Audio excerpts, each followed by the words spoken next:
You are now in the Reality Capture Network. Anyone who has ever achieved greatness, as I know you will, first has to slay that beast. If you master the internal dialogue in your mind, you will accomplish anything you want. I understand this market. I have the ability to talk to the customer that you're targeting because I'm vice chairman of the Miami Dolphins. I spend my Sundays at NFL games. We have the largest privately owned soccer tournament in the world.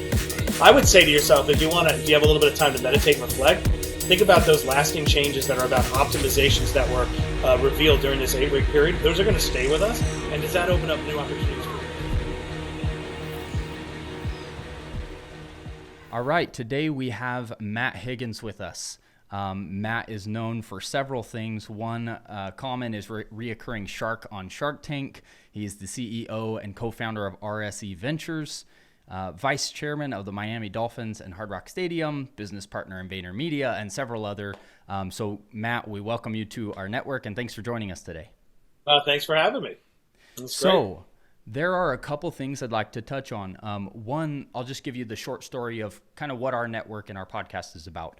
The capture, the podcast name is Reality Capture Network. The focus is new technologies, entrepreneurship, marketing, and digital media. And a heavy focus of that is on architecture, engineering, and construction, but we kind of expand into other realms as well, especially on the technology side.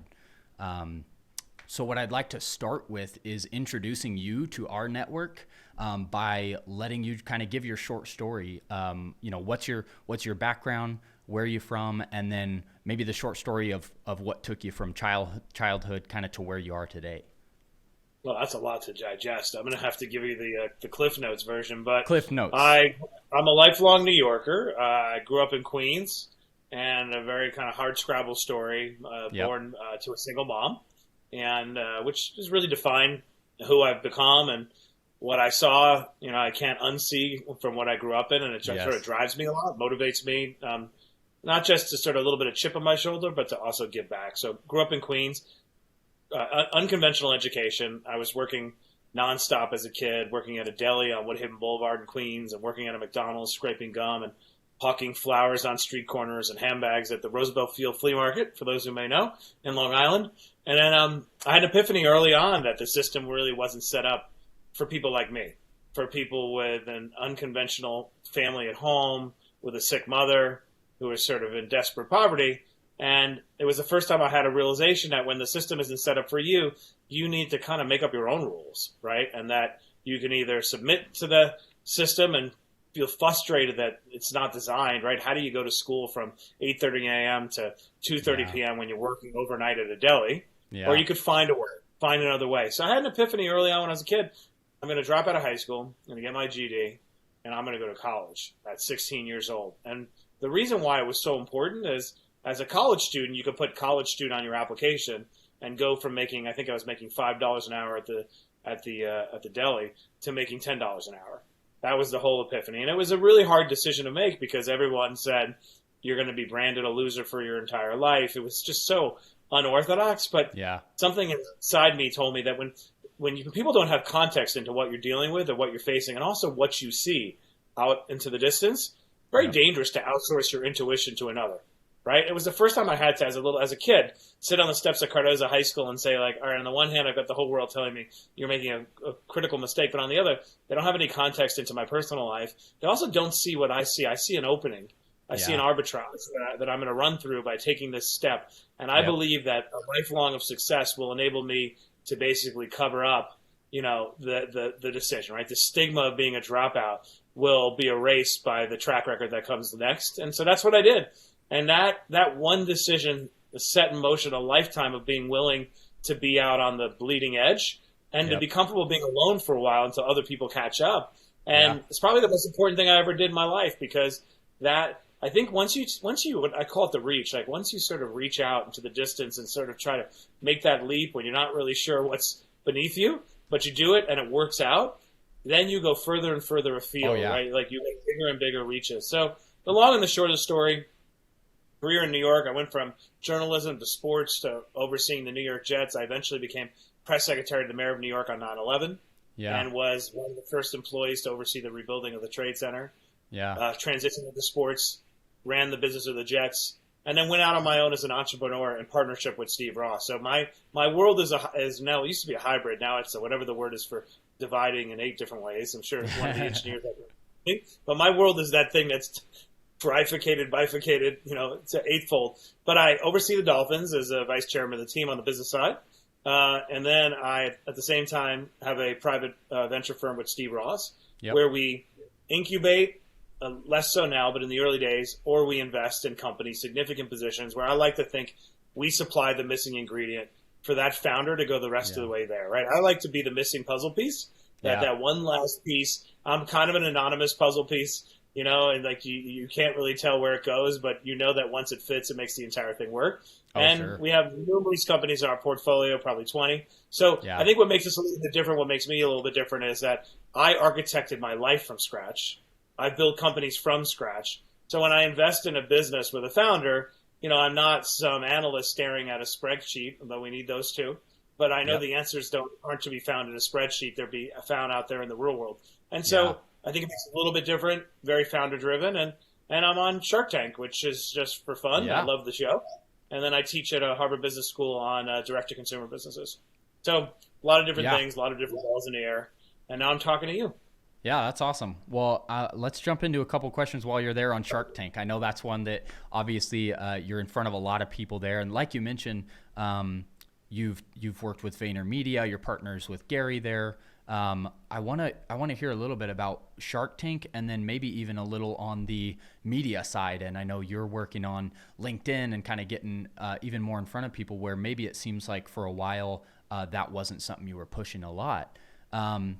What is your favorite thing about being on Shark Tank? I think Shark Tank, to me, represents transformation.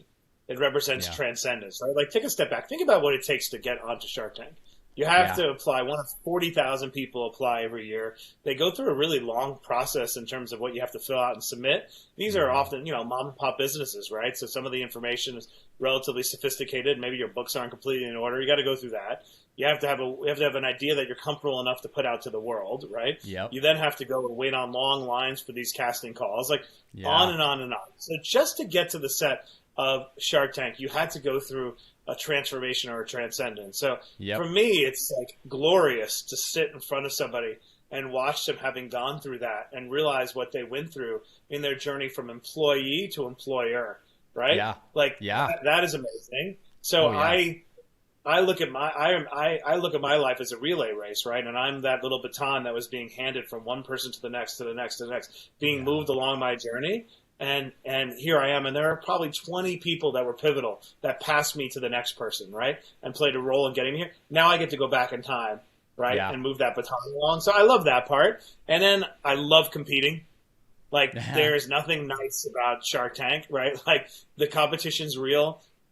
All that you see on TV is just an edited, shorter version of exactly what happens in the tank, honestly. So it's not like a reality show where it was manipulated to show a certain thing or manufacture drama. This is what it is. So I love the authenticity of it. And I remember the first time I ever did it, you don't know what to expect. I hadn't been on TV, and suddenly the lights are on, and you're thinking, wait, hold on, where's my orientation?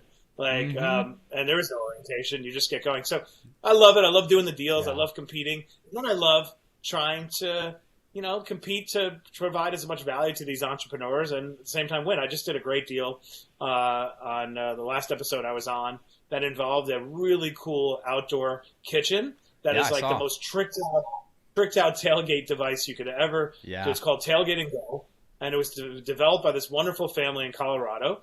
And it was the first time you ever had a deaf contestant pitch. This wonderful kid Kobe, and it was an amazing product. And without me doing a deal, they wouldn't be able to get in front of the NFL, even though they were deserving of being in front of the NFL. Without that power of Shark Tank, it probably wouldn't have gotten traction. But within 3 months, we were sitting at the Super Bowl signing a deal with the NFL to license all those marks to 32 teams. So I just love being there at the moment of transcendence. And going back to my original point about supplying the missing piece, I get to supply the missing piece. And so, it's an amazing honor to be a part of it. Yeah, that's awesome. Yeah, it's exciting to see companies come on there, you know, especially when, you know, obviously there's a ton that you see go through and it's like, oh, it's a terrible idea, or, you know, something falls apart, but there's so many people coming in with innovative new products or services. It's really exciting to see you guys as Sharks be able to help boost that. You know, being a business owner, I know what it's like having to go from step 1 to step 2 to step 3. And even I'm excited when I get to the point at someday to be able to help people. I can look back now and, you know, I already have friends and people who. Well, you're helping people. You're helping people by putting out content, right? A lot of exactly. Like a lot of people, like I say this all the time. Like you have to find your voice. Yep. You know, there's no shame in talking about yourself. It's not self-aggrandizing. In fact, if anything, it's the opposite. Like you're doing your customers and yourself a disservice if you don't talk about your passion. But why don't we talk a little bit about marketing while we're at it, right? Marketing, yes. In fact, I was going to mention something. So I know I talked with you and I let you know, we are actually going to start trying to help firms with the marketing. And I do have to just say one thing, because you said you have to find your voice. That's exactly where we're coming from with our marketing side. We named it Voice of Nexus because our existing business is, I know you didn't. So we're sitting here, we looked at each other, my producer and I, we looked over and we're just like, you know, that is why we named it Voice of Nexus, because Nexus is where our current business's brand was. And we have found value out of the marketing side, creating a brand, telling your story. So we said, you know what, let's keep Nexus tied in as a part of us, but let's call it Voice of Nexus. And really the idea is we want to help people find their voice, create the content, and figure out how to use these digital platforms to get in front of people and portray that. So it was great having you accidentally throw that out there.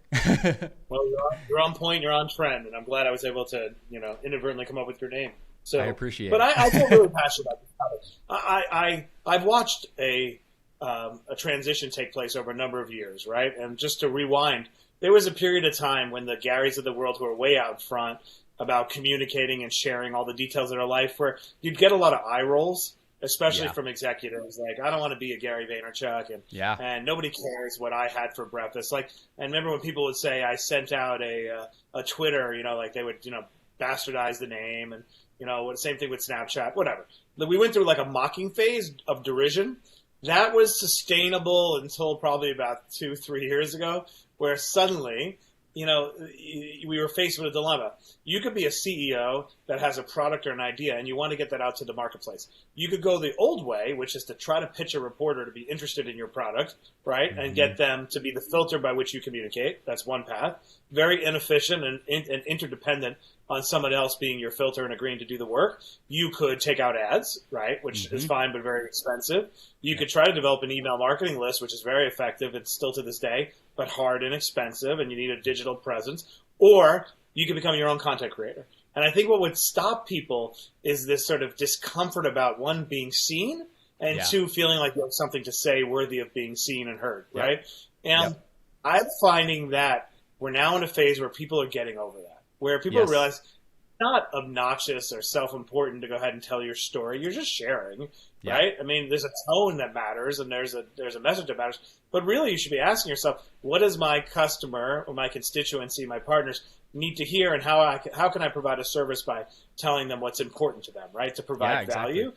And I think it's amazing, like, to see that transition take place over the course of the last decade. When I first met Gary Vaynerchuk in a bagel shop, and the first 10 minutes sounded completely crazy, but the second 10 minutes, he made a bunch of predictions that ultimately changed the course of our relationship. And one of them was, this is like 2009, one of them was the smartphone and social media are going to turn everyone into their own version of NBC, HBO, and Time Warner Cable, right? Like you're going to be a broadcast studio, and you're going to be able to cut out the middleman and go direct.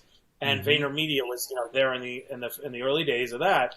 But fast forward, everyone has the power to be their own content creator, and that means that you basically just can talk to your company or your constituents or your partners, your customers rather, one-to-one. So if you had a choice of being able to have a direct conversation with somebody or lobby somebody else to filter it, which is what the media is, right? You would choose a direct conversation every day. So I'm excited because I think COVID has accelerated adoption dramatically. Oh, yeah. Unlike, I mean, every time I open my email, there's I'm starting a new podcast. I'm starting a new newsletter. It is.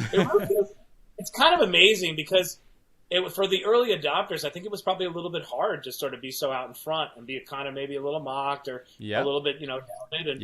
And now that's completely changed. So let's just talk about LinkedIn for a second and what you're doing. Like, I think LinkedIn is the single most underestimated content machine ever unleashed and known to man. I think it eclipses Facebook. It eclipses Instagram for a few reasons. One, the whole platform is designed to put content in front of ever more people and to reward quality content that is well received by whatever that audience is. And so it is easier to reach people with a message on LinkedIn than it is on any other platform, arguably in the world. And I think people, maybe have an outdated view of LinkedIn as being kind of a job board or whatever. Yeah. It's so much more powerful than that. So if I have somebody's ear for only 1 minute, if I have somebody's attention for only 1 minute and they ask me what should I do to build, my audience, I always say, invest your time in LinkedIn. And it doesn't, you don't have to go crazy. Post, Tuesday, Wednesday, Thursday, post regularly, post it, whatever, 8 a.m. or 6 p.m., but commit to it and lower the bar to content creation. Yes. Like, it doesn't have to be a revelation. It's not an epiphany. Mm-hmm. It doesn't have to be somebody can go out and day trade on your recommendation. It just has to have value. And it has to be authentic. And so you guys say, just take the first step. Just post something crappy.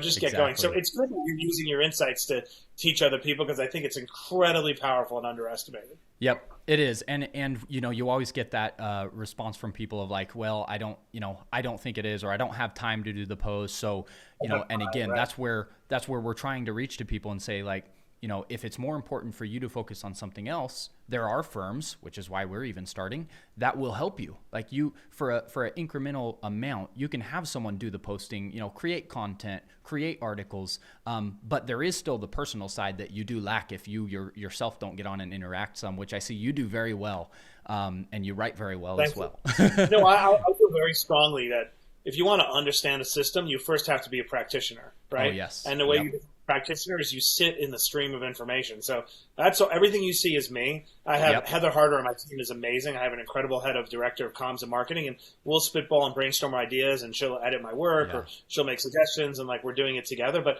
I write the work. I care about it. I'll go on. I answer because I want to understand it, right? I want to understand the rhythm of the platform. I want to understand what resonates. I want to understand what doesn't resonate. And that's how I approach my entire life. Like, I get very much into the weeds at the beginning of anything, and then I step back, right? And once I start understanding how it works. So the important thing for people to remember out there who are first starting out, especially on LinkedIn, don't focus on follower growth as much because that'll frustrate you. It takes a long time to grow followers. What matters is reach and engagement. So what's great about LinkedIn is you can have, 200 followers and a post you made reach 5,000 people because it was quality, and the algorithm, whoever he or she may be, whatever drives it, that much I don't know, the algorithm has determined that you are worthy and distributes your content. So even somebody with a very small following can have a very big reach, and you can't say that about Instagram or other social media tools. Very much so. And that's where, like you said, quality of the content and the frequency, the amount of content, because not every single post will be something that resonates with every single person you're connected with, but you post a variety of things that are useful within your realm. You get people that enjoy it. Their network sees it. It gets shared out. And ultimately, how many of those people do you need to then want to interact with you on a business transaction? No, right, exactly. And sometimes you'll miss. I put out something the other day that really mattered to me. It was a cartoon that I had worked on. And you know what? It didn't resonate, and I didn't care because it resonated with me and my intentions were pure. So, that's going to happen. Like, you don't have a crystal ball. You're not Nostradamus. Like, you don't exactly understand, human behavior. And by the way, it's not entirely the object of the exercise. If a tree falls in a forest and nobody hears it, did it really fall? There is some truth to that. But at the same time, part of this should be cathartic for you too, because you're sharing something you believe in. So, hey, if it only resonates with 100 people or 50 people, at some point, who cares? And over time, you'll understand what does resonate. And tactics really matter, which is why I'm glad you're starting what you're starting. There's little tactics on every platform that make all the difference in the world. I've had people come to me so frustrated, like, Matt, I put all this work into a post, Like, I don't understand it. I did all this curation, it didn't go anywhere. So let me ask you a question now. Did you put a link in the body of the post? And they're like, yeah, I put this thing in here. I was like, that's why. What do you mean? I don't know. For some reason, the algorithm punishes links. So if you have a link inside your thing, unless it's a link to within LinkedIn, it punishes distribution. Let's just use common sense. It's probably because they want people to stay within the community, right? Yeah. So put your link in the first comment instead, and refer people down to the comment, and then it gets distribution. Those little tactics matter a lot. So anybody who's watching this right now, I just want you to know that you have no excuse for not going ahead and figuring out, how it all works, because it's all on the interweb. Like, if you spend 2 days, you could become a LinkedIn expert and know as much as I do, just reading up. And in reality, that's true for everything. We have no excuse for not knowing how to do things anymore. Like, every single topic is covered. Yeah. Okay, I know I want to keep tight let's on do, time. Let's do some more.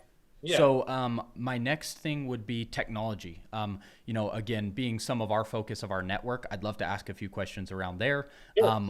First one will be, have you ever heard of 3D laser scanning? I mean, of course, right, exactly. I don't have any particular subject matter expertise. Sure. Laser scanning. Oh, we just lost your connection for just a second. I think we're back. Okay. I'm back. Yeah. Yes. So laser scanning is a big focus for our network, as well as drones and data capture within like the architectural construction type realm. So we kind of wanted to just engage and see, is that something you've heard of? Is it something you see used, even from like an investor? I'm very deeply involved in drones. Actually, I'm the first investor in the Drone Racing League.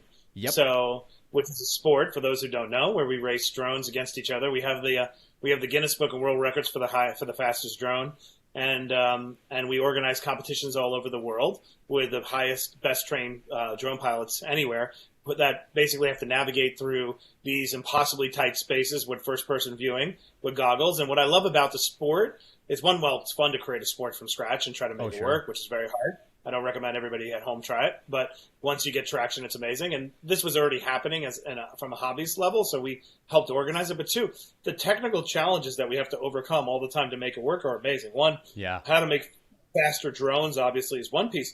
But also, how do you reduce the latency between the pilot and the drone so that by the time the pilot knows I need to turn, it hasn't crashed into a wall. It's not too late. So the radio technology that we've developed to make the drone racing work is unbelievable. Like, we have to get radio signals through concrete and make sure that there's no latency between that and the pilot. Yeah. So, that's probably my biggest technological bet that I love. I mean, I love everything about drones. I mean, it's funny you said that. I just had them send me the simulator setup so that I was like, let me use some of my time over the next month to become like a badass drone pilot. So that's one of my hobby projects right now. There you go. Yeah, I heard you guys are doing pretty good with kind of the virtual simulation type stuff, right? Yeah, it's doing very well, very interesting. And look, people right now are looking for content and new ways to be competitive and to be entertained. So it falls right in our sweet spot.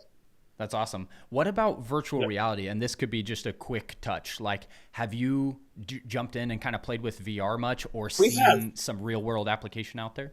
Yeah, we have. We're in a company called NextVR, which we were pretty early into it about bringing sports to the masses through virtual reality. I'm actually surprised why. If you had asked me 3 years ago, I would have thought VR would have a lot more applications on the consumer space than has materialized, right? Sure. And I've been to Magic Leap down in Florida, which is amazing what they're doing with VR. But I don't feel like I've seen the sort of B2C consumer traction on VR really take hold. I think what gets me more excited about VR is B2B applications, right? How to go ahead and have somebody who's fixing something on an oil drill in the middle of nowhere be able to pull it up on VR. Like, I love all the various B2B applications around construction and technology. They'd be able to share learning in a way that's never been done before and put somebody in their environment. That to me is fantastic. I've gotten out of the business of trying to make consumer predictions on virtual reality because I'm not sure why it hasn't manifested yet. I don't know what the business is. Yeah, the business side, like you just mentioned, is where we've seen a lot of interest from, like you said, places that have critical infrastructure, that have hazardous sites, oil and gas facilities, chemical, nuclear, being able to take like laser scanning, document a building virtually, let trainees walk through the actual building in VR through a model with simulations rather than going in a hazardous site, spending time on site, the cost of travel. Incredible.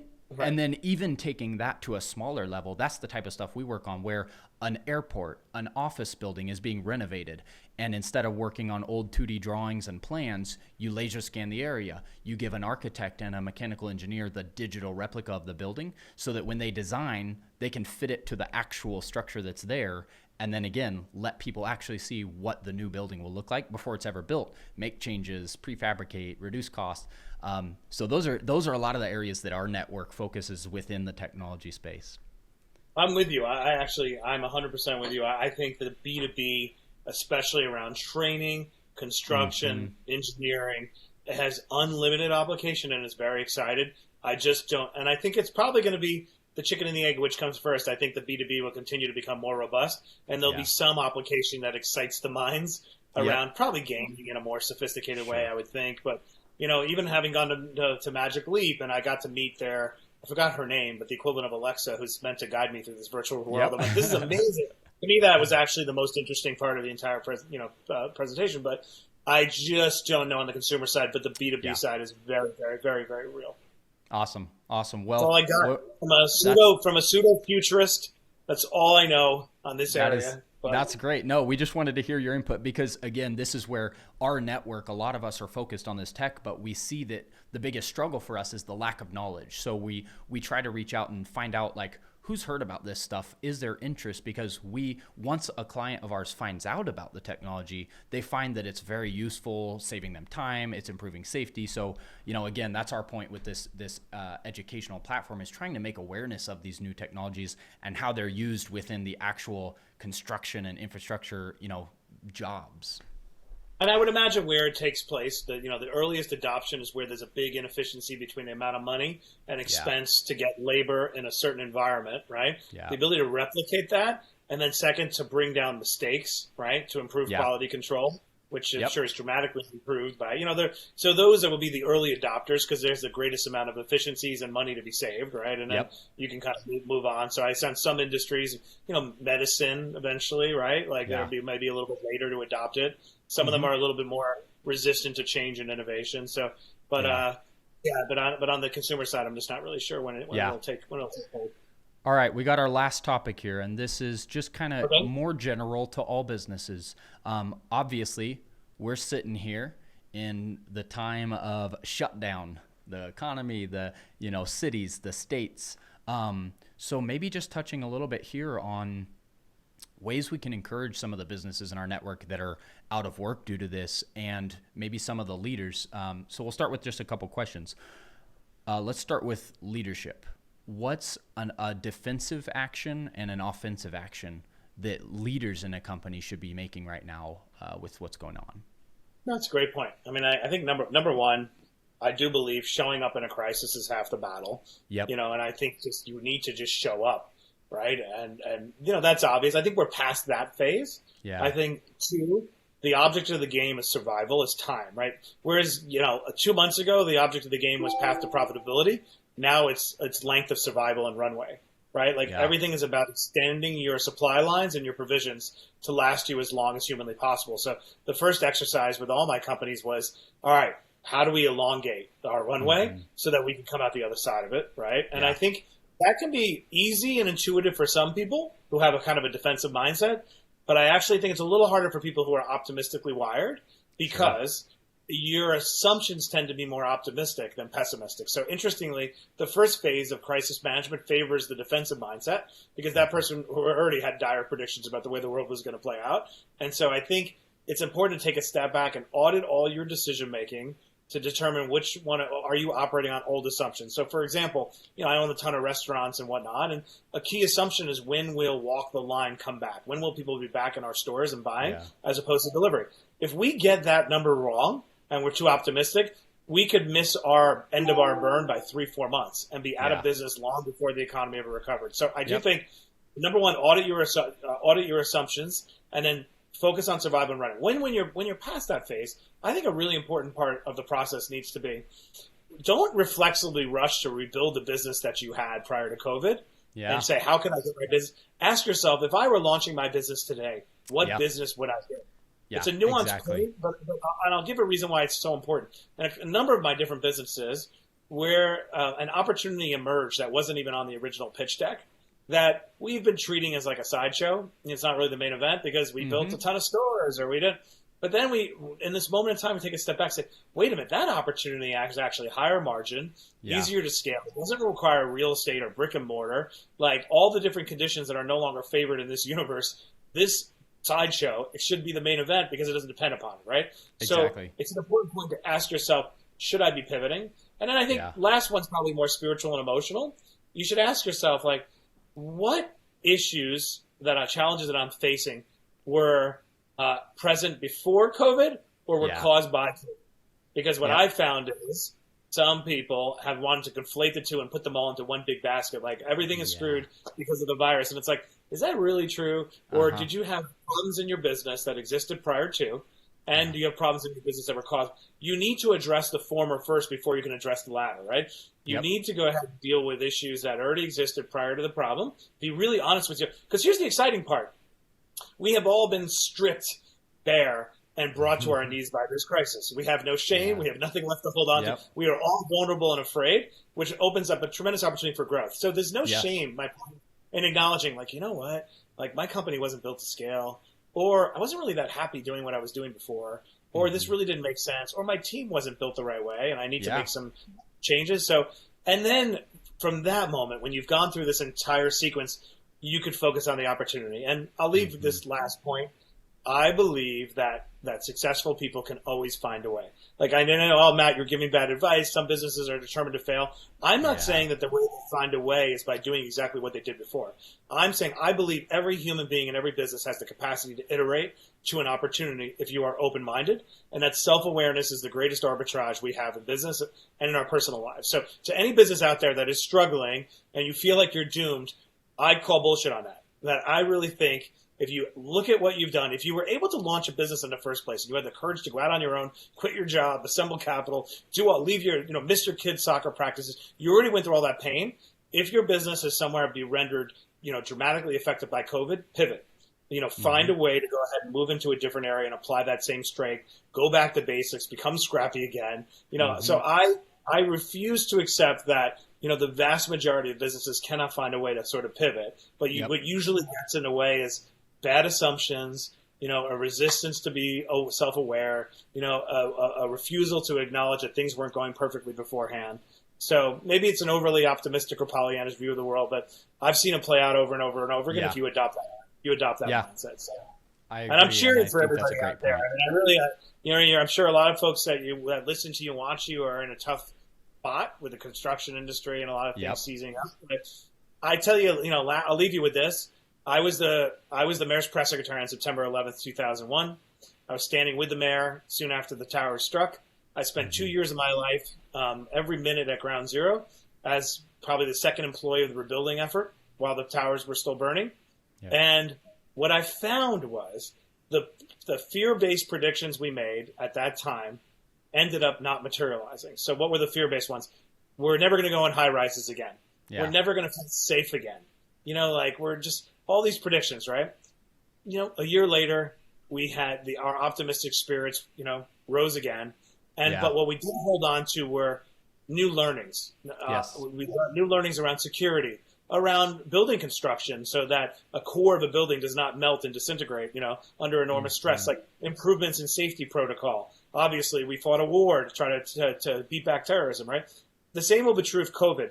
The predictions that are based upon fear about how we're never going to want to affiliate again, we're never going to go to stadiums again, that is complete nonsense. I will bet my entire life on it, right? It may take 18 months to materialize until the all clear sounded, probably in the form of a vaccine or antibody test or widespread testing. So we will take the fear and leave it behind. We will keep the optimizations.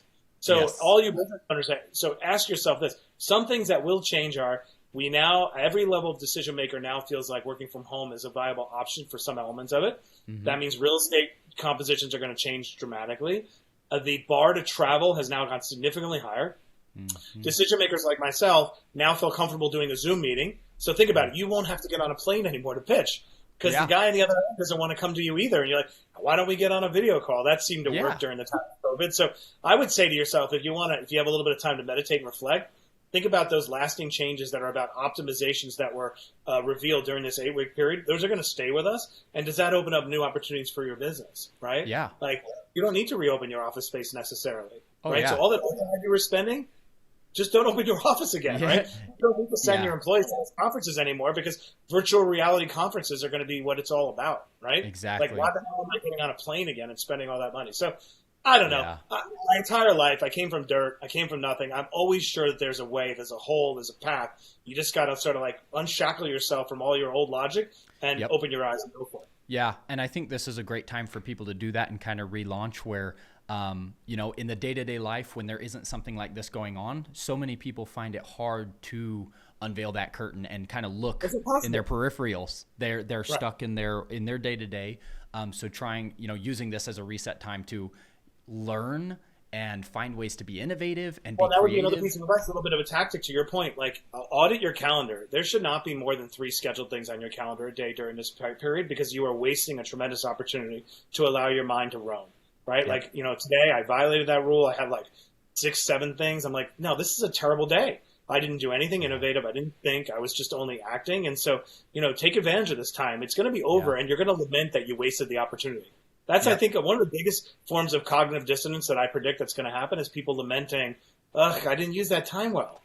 I was so focused on getting out of the house, I didn't spend enough energy thinking about what I'm going to do in the house. Yep. Right? So I'm trying to be like, damn, this is going to end. I want it to end. I want people to resume their normal lives to an extent, obviously, but at the same time, I want to make sure that I use this time the right way so that the legacy of this terrible chapter is something positive that comes out of it.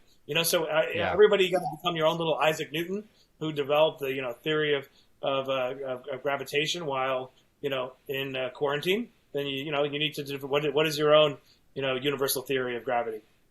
Yep.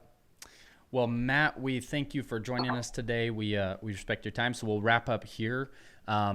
My virtual handshake, and in the future, we got to do the elbows or something. All right, excellent. Yep. And then in the future, we hope to connect with you again, and once we are allowed to shake hands again, we might even have you in the studio at some point. Okay. Well, good luck with your new business. By the way, you're doing a great service, and there's a great need for it. So.